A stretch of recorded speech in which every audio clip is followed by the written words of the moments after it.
This is very, very dark stuff. And unfortunately, we were talking about this a little bit off camera, but this is what happens when people turn the rhetoric up so loud that disagreeing with somebody is a cause for violence. That's the place that we've come to, unfortunately, with too much of our political rhetoric. We got to tell everybody to tone it down. And I hate to say this, but it's true. You see more political violence and violent rhetoric coming from the left than the right these days.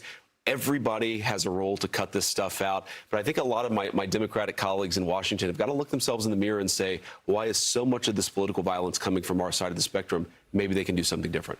That's Vice President JD Vance on Fox and Friends this morning, slamming the far left political violence across the U.S. and rhetoric, saying it's time for Democrats to stop that, tone down the extreme rhetoric. Let's welcome back to the show from House Oversight, Republican Congressman Brandon Gill of Texas. Congressman, it's always great to see you again. What do you make of this latest domestic terror plot against the White House UFC 250 event?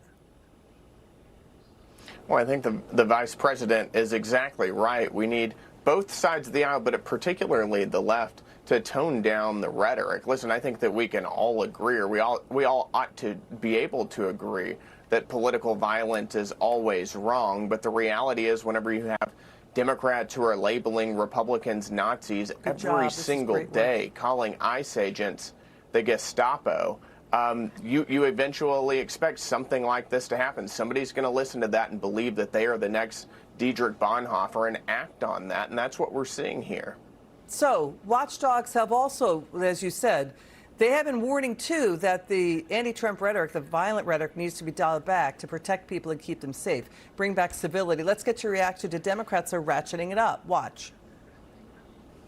We are in an era of maximum warfare.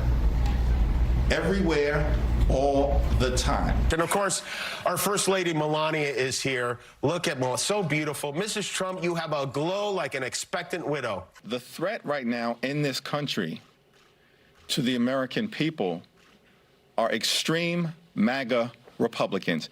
That's the threat. That's the problem. Is Donald Trump an existential threat to democracy? This is what happened in the early days of the Nazi regime in Germany. I'm not suggesting we're going the same direction necessarily, but boy, it's frightening. If you see something that's really wrong in the center of the United States, then it's your responsibility to oppose it as early and hard as possible so it doesn't take root the way it did in Germany and the way he could see at the end of World War II what had happened. There was something terribly wrong at 1600 Pennsylvania Avenue.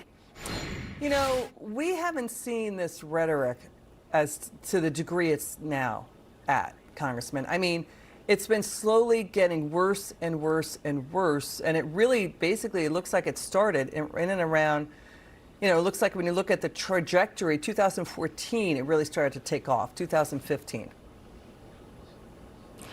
Yes, that's right. And, you know, it's amazing so much of this stuff, how unbelievably unhinged it is to suggest that this White House is following the playbook of 1930s Germany, or to make a joke that's not even funny about how Melania looks like an expectant widow. I mean, what kind of person even laughs at a joke like that?